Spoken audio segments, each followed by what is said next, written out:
افطار پارٹی کی دعا۔ جب ہم کسی کے ہاں افطار کی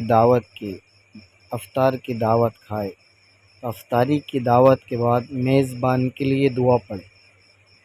افطر عندکم الصائمون واکل طعامکم الابرار وصلت علیکم الملائکہ۔ ترجمہ: آپ کے یہاں روزہ افطار کرے، آپ کا کھانا نیک لوگ کھائے اور آپ کے لیے فرشتے رحمت کی دعا کریں۔ یہ ابو داؤد شریف کے اندر روایت ہے۔ ہم کسی کے یہاں افطار کر رہے ہیں تو جس کے افطار کر رہے ہیں وہ میزبان ہے، تو میزبان کے لیے ہم دعا کریں، میزبان کو یہ دعا دے: افطر عندکم الصائمون واکل طعامکم الابرار وصلت علیکم الملائکہ۔ یہ افطار پارٹی کی دعا ہے۔ ہم افطار کر رہے ہیں تو کسی کے حق میں یہ دعا ضرور دیں۔